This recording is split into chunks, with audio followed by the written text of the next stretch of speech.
जिल्हा बँक निवडणुकीची रणधुमाळी सुरू. कोरेगावात ठरावांसाठी विकास सोसायट्यांमध्ये बैठकीचा धडाका. बाजार समिती आवार बनले राजकारणाचे नवे केंद्र. सातारा जिल्हा मध्यवर्ती सहकारी बँकेच्या संचालक मंडळ निवडणुकीची प्रक्रिया सहकार विभागाने सुरू करताच कोरेगाव तालुक्यातील सहकार क्षेत्रात राजकीय हालचालींना अचानक मोठा वेग आला आहे. विकास सेवा सोसायट्यांकडून प्रतिनिधी ठराव करण्यासाठी तालुकाभर बैठकींचा धडाका सुरू असून जास्तीत जास्त ठराव आपल्या बाजूने वळवण्यासाठी महायुती आणि महाविकास आघाडीतील नेत्यांनी जोरदार मोर्चे बांधणी सुरू केली आहे.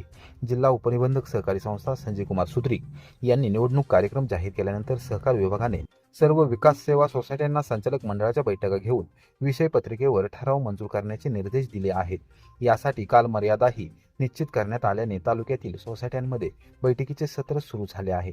राजकीयदृष्ट्या महत्त्वाच्या असलेल्या कोरेगाव तालुक्याची विभागणी सातारा आणि माढा लोकसभा मतदारसंघात होत असून कराड उत्तर, कोरेगाव, फलटण आणि राखीव विधानसभा मतदारसंघाशी त्याचा थेट संबंध आहे. त्यामुळे जिल्हा बँकेच्या निवडणुकीतील प्रत्येक ठरावाला विशेष महत्त्व आले आहे.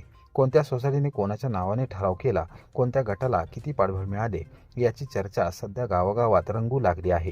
गेल्या 2 दिवसांपासून तालुक्यातील विविध विकास सेवा सोसायट्यांच्या पदाधिकाऱ्यांशी संपर्क साधण्यासाठी राजकीय नेते, पदाधिकारी आणि कार्यकर्त्यांची मोठी लगबग सुरू आहे. नातेसंबंध, राजकीय समीकरणे आणि भविष्यातील सत्ता संतुलन लक्षात घेऊन ठराव आपल्या बाजूने मिळवण्यासाठी विविध गट प्रयत्नशील असल्याचे चित्र आहे. रात्री उशिरापर्यंत तालुक्यातील विविध भागात राजकीय बैठका आणि चर्चासत्रे सुरू असल्याने वातावरण चांगलेच तापले आहे. कोरेगाव कृषी उत्पन्न बाजार समिती परिसर सध्या तालुक्यातील राजकीय घडामोडींचे प्रमुख केंद्र ठरत आहे.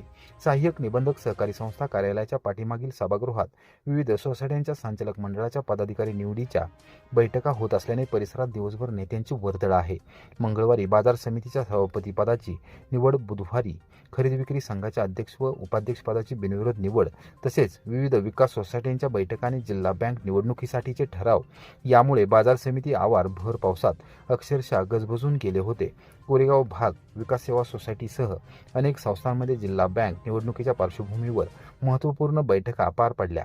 सातारा जिल्हा बँकेची निवडणूक ही केवळ सहकार क्षेत्रापुरती मर्यादित नसून जिल्ह्यातील भविष्यातील राजकीय समीकरणांवर प्रभाव टाकणारी मानली जाते. त्यामुळे माहिती आणि महाविकास आघाडीतील प्रमुख नेत्यांनी या निवडणुकीकडे विशेष लक्ष केंद्रित केले आहे. आगामी काळात ठरावांची संख्या, सोसायट्यांचे पाठबळ आणि स्थानिक नेत्यांची भूमिका यावरून जिल्हा बँकेच्या सत्ता समीकरणाचे चित्र स्पष्ट होणार आहे. सध्या तरी कोरेगाव तालुक्यातील सहकार राजकारण चांगलेच रंगात आले असून बाजार समिती आवार हे आगामी राजकीय घडामोडीचे केंद्रबिंदू ठरत असल्याचे चित्र पाहायला मिळत आहे. रक्ताच्या थेंबातून अजितदादा पवार यांना अभिवादन. जरंडेश्वर शुगर मिल्समध्ये सामाजिक बांधिलकीचा प्रेरणादायी उपक्रम. जयंती म्हणजे केवळ कार्यक्रम नव्हे तर समाजाप्रती असलेल्या कर्तव्याची जाणीव नव्याने जागवण्याचा दिवस असतो. याची प्रचिती बुधवारी चिमणगाव येथील जरंडेश्वर शुगर मिलच्या कार्यस्थळावर आली. राज्याचे उपमुख्यमंत्री अजितदादा पवार यांच्या जयंतीनिमित्त कारखाना परिवाराने रक्तदानासारख्या जीवनदायी उपक्रमातून त्यांना अनोखे आणि भावपूर्ण अभिवादन केले. कार्यक्रमाच्या प्रारंभी अजितदादा पवार यांच्या प्रतिमेचे पूजन करून त्यांच्या कार्यकर्तृत्वाला अभिवादन करण्यात आले. त्यानंतर वातावरणात केवळ औपचारिकतेचा नव्हे तर समाजासाठी काहीतरी देण्याचा निर्धार दिसून आला. रक्तदान शिबिरात सहभागी झालेल्या अधिकारी आणि कर्मचाऱ्यांनी रक्ताचा प्रत्येक थेंब गरजूंच्या जीवनात आशेचा किरण ठरावा या भावनेने उत्स्फूर्त सहभाग नोंदवला. कारखान्याचे संचालक सचिन शिनगारे यांच्या सूचनेनुसार आणि मार्गदर्शनाखाली आयोजित करण्यात आलेल्या या उपक्रमाने सामाजिक उत्तरदायित्वाचा आदर्श घालून दिला. रक्तदान हेच श्रेष्ठ दान या विचाराला कृतीची जोड देत कारखाना परिवाराने मानवतेची नाळ अधिक घट्ट केली.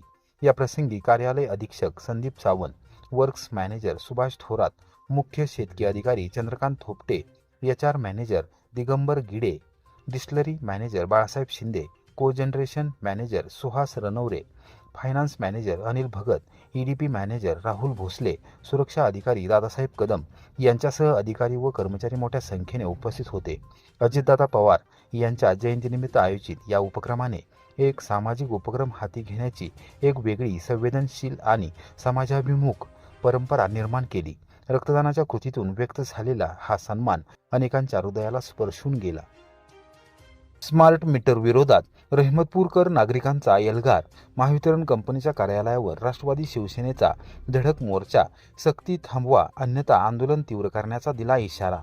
महावितरण कंपनीकडून वीज ग्राहकांच्या घरी संमतीविना आणि परस्पररित्या बसवण्यात येणाऱ्या स्मार्ट मीटरच्या सक्तीच्या निर्णयाविरोधात रहमतपूरमध्ये बुधवारी जनाक्रोश उसळला. माजी नगराध्यक्ष सुनील माने आणि वासुदेव काका माने यांच्या नेतृत्वाखाली राष्ट्रवादी काँग्रेस पार्टी, अजित पवार गट आणि शिवसेना एकनाथ शिंदे गट यांच्या वतीने महावितरण कंपनीच्या कार्यालयावर धडक मोर्चा काढत तीव्र निषेध करण्यात आला. यावेळी मोठ्या संख्येने वीज ग्राहक, शेतकरी, व्यापारी, महिला व नागरिक सहभागी झाले होते. रहमतपूर बाजारपेठेतून सुरू झालेला हा मोर्चा महावितरण कंपनीच्या कार्यालयावर धडकला. आंदोलकांनी स्मार्ट मीटर विरोधी घोषणा देत महावितरण कंपनीच्या प्रशासनाच्या भूमिकेवर जोरदार टीका केली. वाढत्या महागाईच्या काळात आधीच आर्थिक संकटाचा सामना करणाऱ्या सर्वसामान्य नागरिकांवर स्मार्ट मीटरच्या माध्यमातून अतिरिक्त आर्थिक भार टाकण्याचा प्रयत्न होत असल्याचा आरोप सुनील माने आणि वासुदेव काका माने यांनी केला. यावेळी महावितरण कंपनीच्या उपकार्यकारी अभियंत्यांना निवेदन सादर करण्यात आले. ग्राहकांच्या पूर्वसंमतीशिवाय स्मार्ट मीटर बसवण्याची प्रक्रिया तात्काळ थांबवावी, नागरिकांच्या भावना लक्षात घेऊन सक्तीचा निर्णय मागे घ्यावा आणि वीज ग्राहकांच्या हक्काचे संरक्षण करावे, अशा प्रमुख मागण्या निवेदनाद्वारे करण्यात आल्या. अन्यथा येणाऱ्या काळात अधिक व्यापक आणि तीव्र जनआंदोलन उभारण्यात येईल असा स्पष्ट इशाराही देण्यात आला. दरम्यान ग्राहक अनुपस्थित असताना किंवा पूर्वकल्पना न देता काही ठिकाणी स्मार्ट मीटर बसवण्यात आल्याच्या तक्रारी समोर आल्याने नागरिकांमध्ये संतापाचे वातावरण निर्माण झाले आहे. या पार्श्वभूमीवर गेल्या काही दिवसांपासून शहरात स्मार्ट मीटर विरोधी जनजागृती मोहीम राबवण्यात येत होती. गांधी चौक येथे सुरू करण्यात आलेल्या स्वाक्षरी मोहिमेला नागरिकांचा उत्स्फूर्त प्रतिसाद मिळाला असून हजारो ग्राहकांनी या मोहिमेत सहभाग घेतल्याचे सांगण्यात आले. सुनील माने म्हणाले, वीज ग्राहकांवर अन्याय करणारा कोणताही निर्णय आम्ही सहन करणार नाही. नागरिकांच्या संमतीशिवाय कोणतीही यंत्रणा लादण्याचा प्रयत्न झाला तर त्याला रस्त्यावर उतरून विरोध केला जाईल. प्रत्येक प्रभागात जनजागृती सुरू असून लवकरच आंदोलन अधिक व्यापक स्वरूप धारण करेल असा विश्वास त्यांनी व्यक्त केला. वासुदेव काका माने यांनीही महावितरण कंपनीच्या धोरणावर सडकून टीका केली. स्मार्ट मीटरमुळे सर्वसामान्य ग्राहकांवर अतिरिक्त आर्थिक भार पडण्याची भीती आहे. राज्यभर या योजनेविरोधात असंतोष वाढत असताना महावितरण कंपनीचे प्रशासन नागरिकांच्या भावना दुर्लक्षित करत आहे. रहमतपूरमध्ये लोकांच्या इच्छेविरुद्ध एकही स्मार्ट मीटर बसू दिला जाणार नाही असा इशारा त्यांनी दिला. या आंदोलनात राष्ट्रवादी काँग्रेस आणि शिवसेनेचे प्रमुख पदाधिकारी, आजी माजी नगरसेवक, विविध सामाजिक संघटनांचे प्रतिनिधी, व्यापारी, शेतकरी, महिला आणि मोठ्या संख्येने वीज ग्राहक उपस्थित होते. रहमतपूरमध्ये स्मार्ट मीटरच्या मुद्द्यावर सुरू झालेला हा संघर्ष आता अधिक तीव्र होण्याची चिन्हे दिसत आहेत. सहाय्यक पोलीस निरीक्षक विनोद नेवसे यांच्या नेतृत्वाखालील कडेकोट बंदोबस्त ठेवण्यात आला होता. भोसले, तुला उत्तर द्यायला जमतंय का नाही जमत सांग मला. बसवलेले मीटर काढणार का नाही? तुला विचारतोय त्या प्रश्नाचं उत्तर दे. 1100 मीटर बसवलेले बदलणार का नाही? त्यांच्या घरातलं 5 तोळं सोनं गेलेलं, सोनं गेलं आमचं गेलंय सोनं. कंप्लीट करा. त्याचं उत्तर घ्या की. सांगू द्या आम्हाला.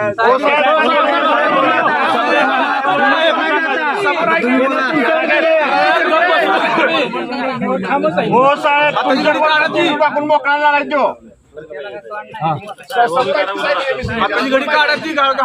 साहेब, आमच्या भावना तुम्ही वरती काय करावं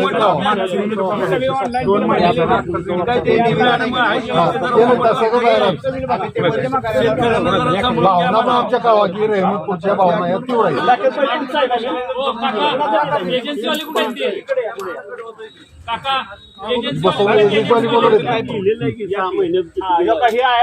मागच्या जूनचा ऑफर 177 आहे आणि यावेळेस 287 झालाय. 10-20-30 पुढे मागे ठीक आहे. ओरड आहे. कोरेगाव खरेदी विक्री संघाच्या अध्यक्षपदी दत्तात्रय धुमाळ, उपाध्यक्षपदी बाबुराव इंगवले बिनविरोध. संपूर्ण कोरेगाव तालुक्याची व्याप्ती असलेल्या आणि राज्यातील सर्वात जुन्या व प्रतिष्ठित सहकारी संस्थांपैकी एक मानल्या जाणाऱ्या कोरेगाव तालुका शेतकरी सहकारी खरेदी विक्री संघाच्या अध्यक्षपदी दत्तात्रय सर्जेराव धुमाळ यांची तर उपाध्यक्षपदी बाबुराव रामराव इंगवले यांची बुधवारी बिनविरोध निवड करण्यात आली. संस्थेचे विद्यमान अध्यक्ष शहाजीराव जगन्नाथ क्षीरसागर यांनी आपल्या पदाचा राजीनामा दिल्याने अध्यक्षपद रिक्त झाले होते. तसेच उपाध्यक्ष अजित रावसाहेब भोईटे यांनीही आपल्या पदाचा राजीनामा दिल्यामुळे उपाध्यक्षपद रिक्त झाले होते. या रिक्त पदांच्या निवडीसाठी सहाय्यक निबंधक, सहकारी संस्था तथा अध्यासी अधिकारी अभिमान थोरात यांच्या अध्यक्षतेखाली संचालक मंडळाची विशेष बैठक मुख्य कार्यालयात आयोजित करण्यात आली होती. अध्यक्षपदासाठी निर्धारित मुदतीत दत्तात्रय सर्जेराव धुमाळ यांचा एकमेव उमेदवारी अर्ज दाखल झाला. त्यांच्या उमेदवारी संचालक तानाजीराव कुंडलिक शिंदे यांनी सूचक म्हणून तर माजी अध्यक्ष शहाजीराव जगन्नाथ क्षीरसागर यांनी अनुमोदक म्हणून पाठिंबा दिला. अर्जाची छाननी केल्यानंतर तो वैध ठरवण्यात आला. अध्यक्षपदासाठी एकमेव अर्ज आल्याने दत्तात्रय धुमाळ यांची बिनविरोध निवड झाल्याचे निवडणूक निर्णय अधिकारी अभिमान थोरात यांनी जाहीर केले. उपाध्यक्षपदासाठी बाबुराव रामराव इंगवले यांचा एकमेव उमेदवारी अर्ज दाखल झाला. त्यांच्या उमेदवारीस संचालक विद्याधर शंकरराव बाजार यांनी सूचक म्हणून तर कल्याण शामराव गायकवाड यांनी अनुमोदक म्हणून पाठिंबा दिला. छाननीनंतर अर्ज वैध ठरला. उपाध्यक्षपदासाठीही एकमेव अर्ज आल्याने बाबुराव इंगवले यांची बिनविरोध निवड झाल्याची घोषणा करण्यात आली. निवड जाहीर होताच संचालक मंडळ, सभासद, शेतकरी व सहकार क्षेत्रातील मान्यवरांनी नवनिर्वाचित अध्यक्ष दत्तात्रय धुमाळ आणि उपाध्यक्ष बाबुराव इंगवले यांचे अभिनंदन केले. यावेळी संघाच्या प्रगतीसाठी आणि शेतकरी सभासदांच्या हितासाठी अधिक प्रभावीपणे काम करण्याचा निर्धार नवनिर्वाचित पदाधिकाऱ्यांनी व्यक्त केला. कोरेगाव तालुका शेतकरी सहकारी खरेदी विक्री संघ ही तालुक्यातील शेतकऱ्यांसाठी महत्त्वाची संस्था असून कृषी क्षेत्रातील विविध सेवा, खते, बियाणे पुरवठा तसेच शेतकरी हिताच्या उपक्रमांमुळे या संस्थेला विशेष महत्त्व आहे.